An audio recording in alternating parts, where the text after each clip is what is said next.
Donc la question est la suivante. Dieu se contredit-il lorsqu'il dit qu'il ne se repent pas, mais qu'ailleurs dans la Bible, il est dit qu'il s'est repenti? Alors pour commencer, nous allons prendre certains passages dans l'Ancien Testament. Dans l'Ancien Testament, on va prendre Nombre, chapitre 23, verset 19. Dieu n'est point un homme pour mentir. Dieu n'est point un homme pour mentir, Ni fils d'homme pour se repentir. ni le fils de l'homme pour se repentir. Ce qu'il a dit, Oui. ne le fera-t-il pas? Amen. Ce qu'il a déclaré, ne l'exécutera-t-il pas? Alléluia. Amen. Vous voyez ici, il dit Dieu n'est point un homme pour mentir, ni le fils d'un homme pour se repentir. Alléluia. Amen. On va prendre après 1 Samuel chapitre 15, verset 29. Celui qui est la force d'Israël ne ment point et ne se repent point, car il n'est pas un homme pour se repentir. Alléluia, on s'arrête ici. Alors ici, on voit deux passages dans l'Ancien Testament où la Bible laisse comprendre que Dieu ne se repent pas. Amen. Parce qu'il n'est pas un homme pour se repentir, ou même le fils d'un homme pour se repentir. On dit Dieu ne ment pas et Dieu ne se repent pas. Amen. Alléluia. Amen. Mais lorsqu'on va aller dans les prochains passages que je vais donner, nous allons prendre Genèse chapitre 6, verset 6. Je lis la parole de Dieu dans Genèse chapitre 6 à partir du verset 6. Oui. L'Éternel se repentit d'avoir fait l'homme sur la terre, et il fut affligé en son cœur. Alléluia. Alors, c'est là où il y a comme une confusion qui va surgir. Parce que là, on dit, le Seigneur s'est repenti d'avoir fait quoi? D'avoir créé l'homme. Vous voyez? Là, ça devient bizarre. Quelque part, il est dit que Dieu ne se repent pas. Après, on voit qu'il est en train de se repentir. Il y a une confusion. Et certaines personnes disent qu'il y a comme une forme de contradiction dans la parole de Dieu. Parce qu'ici, on voit Dieu dit qu'il ne se repent pas. La Bible dit que Dieu ne se repent pas. Et après, on voit qu'il s'est repenti. Et là, on va encore prendre un autre passage. Jonas chapitre 3, verset 10. Dieu vit qu'ils agissaient ainsi et qu'ils revenaient de leur mauvaise foi. Alors Dieu se repentit du mal qu'il avait résolu de leur faire, et il ne le fit pas. Alors, suite à ça, on va voir que Dieu va se repentir d'un mal qu'il avait produit. Ici, nous sommes dans le cas de Jonas. Amen. Jonas qui devait annoncer la destruction de Ninive. Alléluia. Amen. Et lorsque le peuple va jeûner, il va se repentir, Dieu va se repentir. Selon ce qui est dit ici, que Dieu va changer le mal qu'il devait faire en Ninive en bien. Quelqu'un me suit ici? Amen. Et quand nous allons dans Exode chapitre 32, verset 14, on va dire « Et l'Éternel se repentit du mal qu'il avait déclaré vouloir faire à son peuple. » Alors, vous voyez, donc ici, on a pris trois passages, deux de l'autre côté et trois dans l'autre sens, où, quelque part, la Bible nous dit que Dieu se repent, il s'est repenti, et à un autre endroit, la Bible dit que Dieu ne se repent pas. Donc ici, il s'agit de la repentance. Donc ici, quelqu'un va dire, il y a une confusion. Il y a une confusion.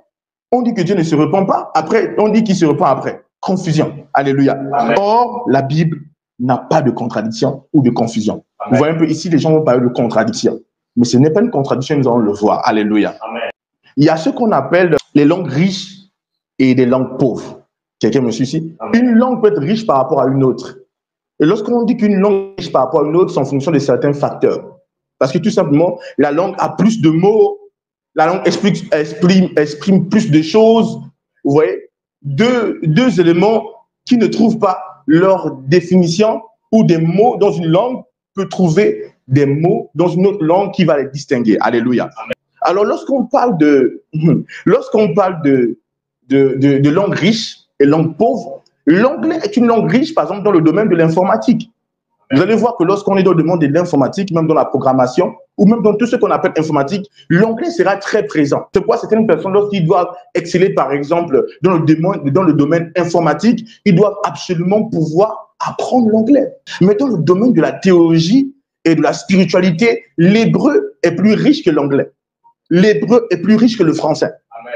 Vous comprenez? Donc, si en anglais ou en français, il n'y a pas deux mots pour exprimer ces deux éléments, en hébreu, il y a des mots pour exprimer ces deux éléments.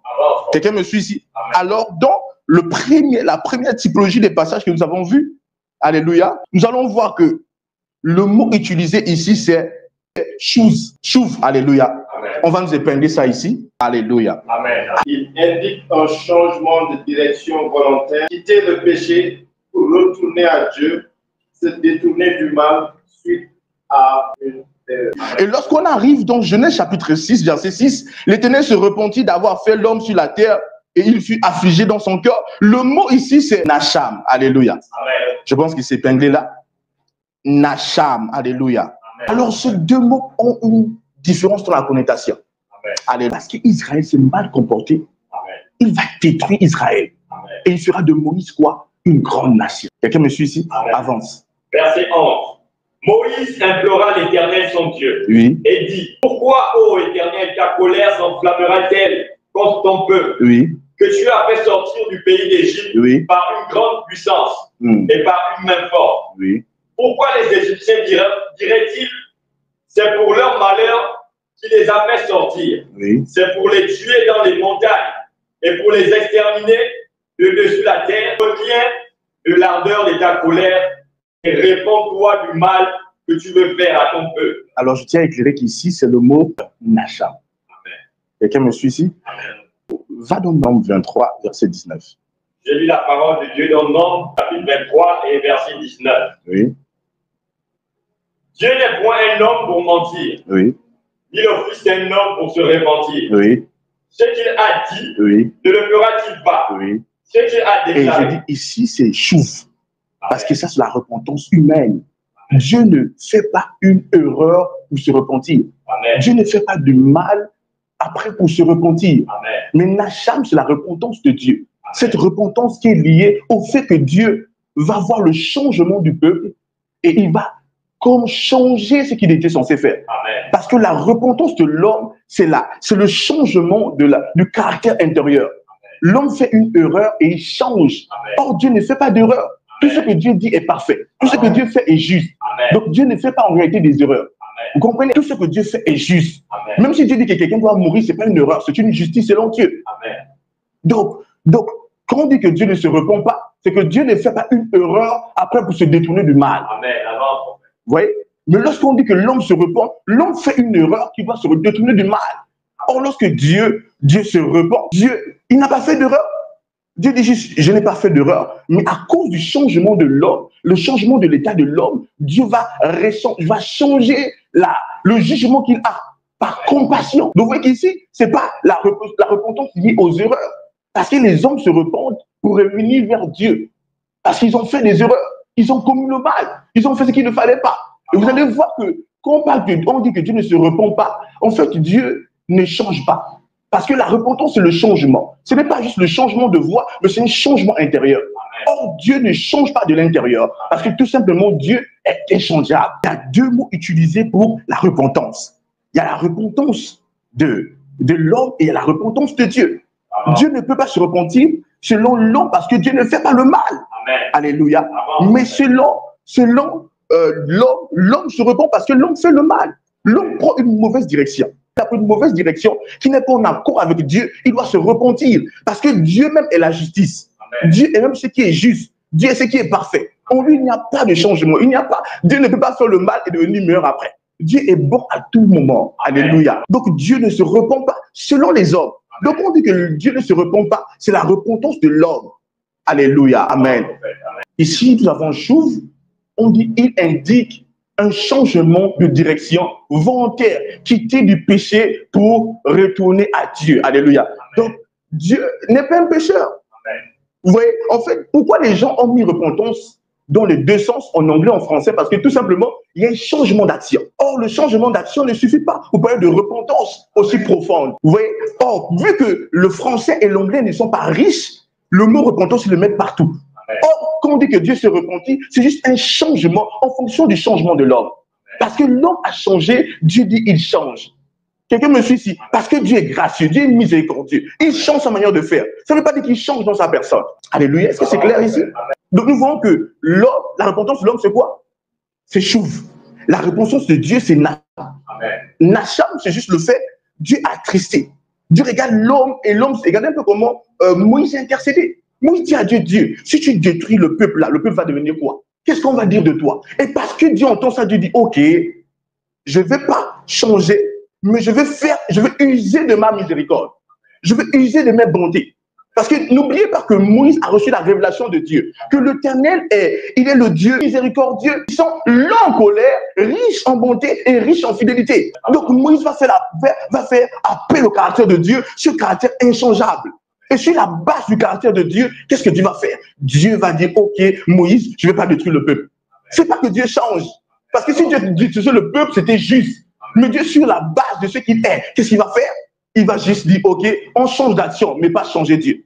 C'est ça si vous comprenez. Dieu ne se change pas.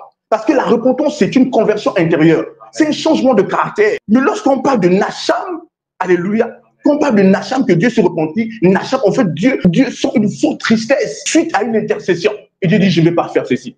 On a vu le cas de Jonas dans à Ninive. On va voir que à cause de l'intercession du peuple de Ninive, Dieu va changer la trajectoire de ce qu'il était censé faire. Mais Dieu ne se changera pas lui-même. Mais comme le français et l'anglais n'est pas assez riche, ils n'ont que le mot repentance. Or, l'hébreu est riche et peut donner la distinction entre les deux mots, les deux actions. Quelqu'un me suit ici? Est-ce que c'est clair là? Est-ce que je peux avancer? Alléluia. Vous, au fur et à mesure que je suis en train d'avancer dans ça, nous nous rendons compte que Dieu a amour en fait. Parce qu'il a amour, il ne change pas. Si on se repent, lui, il dit, Dieu ne se repent pas dans l'intérieur, dans son caractère. Il ne se convertit pas. Parce que la repentance n'est pas le fait de dire pardon. La repentance, c'est le fait de se détourner. Et comme Dieu ne se détourne pas intérieurement, Dieu change juste l'action. Et que me suis ici? Vous comprenez ce que je suis en train de dire? Est-ce que c'est compréhensible ici? Donc, c'est deux mots différents. Nacham et Chouv. Chouv, c'est la repentance humaine. Nacham, c'est la repentance divine. Quand Dieu dit c'est repent, c'est Nacham. Il a compassion. Quand on dit que Dieu s'est repenti d'avoir créé l'homme, en fait, Nacham signifie aussi la forte douleur, la forte tristesse. Vous comprenez ce que je suis en train de dire ici? Donc Dieu a senti une forte douleur, une forte tristesse. Mais pas que Dieu a fait une erreur. Quelqu'un me suit ici? Parce que Dieu n'a pas fait l'erreur qu'on a créé l'homme. Mais quand l'homme se comporte mal, il fait quoi? Il sent la tristesse. Et cette tristesse-là, on interprète ça par Nacham. C'est pour vous qu'en hébreu, les mots sont différents. Sans même entrer dans l'étymologie de mots, nous pouvons comprendre le contexte de toutes les situations. En comprenant le contexte des situations, qu'est-ce qui se passe? C'est que nous comprenons qu'en fait, dans ce cas-là, en fait, Dieu ne va juste que, à cause de sa miséricorde, dire, je ne vais plus détruire Ninive. En fait, Dieu ne va pas se changer lui. Dieu ne dit pas que, oh, j'ai fait une erreur. Non, Dieu ne fait jamais d'erreur. Dieu est parfait. Il ne fait jamais d'erreur. Mais Dieu peut changer d'action en fonction du changement des hommes. Parce que l'homme change, Dieu change l'action. Quelqu'un me suit ici? C'est à cause de l'homme que Dieu redirectionne. C'est pas à cause de lui parce qu'il est parfait. Il est inchangeable. C'est l'un des attributs de Dieu. Dieu est inchangeable. De même que Dieu est éternel, Dieu est inchangeable. Donc ici, il n'y a pas de contradiction. Vous voyez, quand on revient dans l'étymologie, on voit que c'est deux mots différents. Nacham et Chouv. Chouv selon les hommes, Nacham selon Dieu. Alléluia.